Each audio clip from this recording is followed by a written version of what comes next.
आकाशवाणी गोरखपुर से प्रादेशिक समाचार।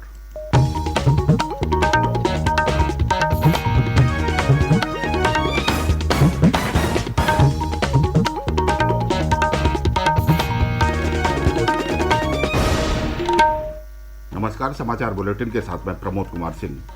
पहले मुख्य समाचार।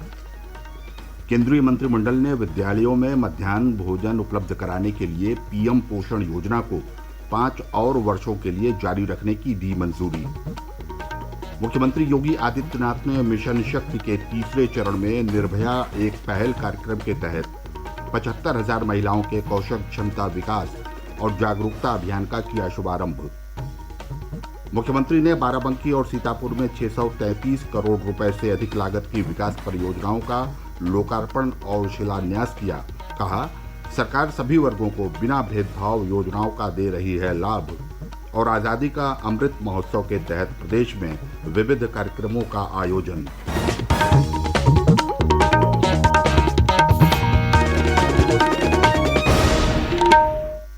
स्वतंत्रता की 75वीं वर्षगांठ पर आज़ादी का अमृत महोत्सव के अंतर्गत सरकार अनेक गतिविधियों का आयोजन कर रही है। इसी क्रम में प्रादेशिक समाचार एकांश आकाशवाणी गोरखपुर ने विशेष प्रश्नोत्तरी की शुरुआत की है। इसके तहत हर सप्ताह बृहस्पतिवार को प्रादेशिक समाचार बुलेटिन में श्रोताओं से देश के स्वाधीनता संग्राम और उसके गौरवशाली इतिहास पर एक प्रश्न पूछा जाता है। श्रोता अपने उत्तर ईमेल आईडी airnews.gkp@gmail.com पर भेज सकते हैं। सबसे पहले सही जवाब देने वाले को विजेता माना जाएगा और उसके नाम की घोषणा अगले दिन शुक्रवार को समाचार बुलेटिन में की जाएगी। भाग्यशाली विजेता का नाम हमारे ट्विटर हैंडल, यूट्यूब चैनल और फेसबुक पेज पर भी फ्लैश किया जाएगा। आज का प्रश्न है, वर्ष 1926 में नौजवान भारत सभा की स्थापना किस महान क्रांतिकारी ने की थी? प्रश्न एक बार फिर सुन लें। वर्ष 1926 में नौजवान भारत सभा की स्थापना किस महान क्रांतिकारी ने की थी? आप जवाब के साथ अपना नाम, पता और फ़ोन नंबर अवश्य भेजें ताकि विजेता बनने पर आपसे संपर्क किया जा सके। और अब समाचार विस्तार से। केंद्रीय मंत्रिमंडल ने केंद्र सरकार से 54,062 करोड़ रुपए और राज्य तथा केंद्र शासित प्रदेशों की सरकारों से 31,733 करोड़ रुपए के वित्तीय सहयोग से पीएम पोषण योजना को 5 और वर्ष के लिए जारी रखने की मंजूरी दे दी है। सूचना और प्रसारण मंत्री अनुराग ठाकुर ने मंत्रिमंडल की बैठक के बाद कल इस निर्णय की जानकारी दी। प्रधानमंत्री पोषण शक्ति निर्माण योजना को शुरू किया जाएगा। इस योजना के माध्यम से सरकारी स्कूलों में जाने वाले विद्यार्थियों को या गवर्नमेंट एडेड स्कूल हो उसके विद्यार्थियों को भी ऐसे 11,20,000 से ज्यादा स्कूलों के करोड़ों विद्यार्थियों को दोपहर का भोजन भी मिलेगा। और 5 वर्ष तक चलने वाली पीएम पोषण में 1,31,000 करोड़ रुपए का व्यय होगा। पहले इस योजना का नाम विद्यालयों में मध्याह्न भोजन की राष्ट्रीय योजना था। इसे मिड डे मील योजना के नाम से भी जाना जाता था। अब इस योजना का दायरा बढ़ाकर इसमें सभी सरकारी और सरकारी सहायता प्राप्त प्राथमिक या बाल बाटिका में पढ़ने वाले छात्रों को भी शामिल करने का प्रस्ताव है। मुख्यमंत्री योगी आदित्यनाथ ने कहा है कि पिछले 4.5 वर्ष के दौरान प्रदेश में पुलिस भर्ती में 20% पदों पर बेटियों को नियुक्ति दी गई है। उन्होंने कहा कि आज प्रदेश में 30,000 महिला आरक्षी महिलाओं और बेटियों की सुरक्षा सुनिश्चित कर रही हैं। मुख्यमंत्री कल लखनऊ में मिशन शक्ति के तीसरे चरण में निर्भया एक पहल कार्यक्रम के अंतर्गत 75,000 महिलाओं के कौशल क्षमता विकास और जागरूकता अभियान का शुभारंभ कर रहे थे। इस कार्यक्रम के तहत प्रदेश के सभी 75 जनपदों में महिलाओं के लिए प्रशिक्षण शिविर आयोजित किए जाएंगे। 75,000 बहनों को एक साथ उनके 3 दिवसीय प्रशिक्षण के साथ ही उन्हें अगले 3 महीने के अंदर प्रधानमंत्री मुद्रा योजना के माध्यम से प्रदेश के बैंकों के साथ जोड़ना, सस्ते में लोन की सुविधा उपलब्ध करवाना, शासन की विभिन्न योजनाओं की सब्सिडी का लाभ उन्हें उपलब्ध करवाना और उनके स्वावलंबन को आगे बढ़ाना। मिशन शक्ति का यह अभियान पूरे प्रदेश के अंदर इसी लक्ष्य को प्राप्त करने के लिए एक मिशन मोड में प्रदेश सरकार ने लिया है। इस अवसर पर मुख्यमंत्री ने महिला उद्यमियों के लिए हेल्पलाइन नंबर 1800-212-6844 और वेबसाइट MSME मिशन शक्ति .in और मोबाइल ऐप का भी शुभारंभ किया। प्रदेश के औद्योगिक विकास मंत्री सतीश महाना ने कल अपने विभाग की उपलब्धियों की चर्चा करते हुए कहा कि पिछले 4.5 वर्षों में प्रदेश में औद्योगिक विकास का माहौल बना और रिकॉर्ड निवेश हुआ।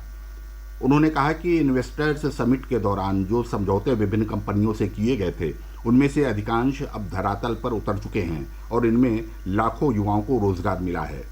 श्री महाना ने कहा कि प्रदेश में तेजी से एक्सप्रेस वे का निर्माण किया जा रहा है। पूर्वांचल एक्सप्रेस वे बनकर तैयार है और जल्द ही प्रधानमंत्री नरेंद्र मोदी इसका लोकार्पण करेंगे। उन्होंने कहा कि विभिन्न कंपनियां प्रदेश में निवेश के लिए इच्छुक हैं। सैमसंग और पेप्सिको के बाद ब्रिटानिया जैसी बड़ी कंपनी भी लखनऊ के पास निवेश कर रही है। उन्होंने कहा कि प्रदेश में औद्योगिक विकास का असंतुलन भी दूर हुआ है और पूर्वांचल तथा बुंदेलखंड में भी निवेश बढ़ा है।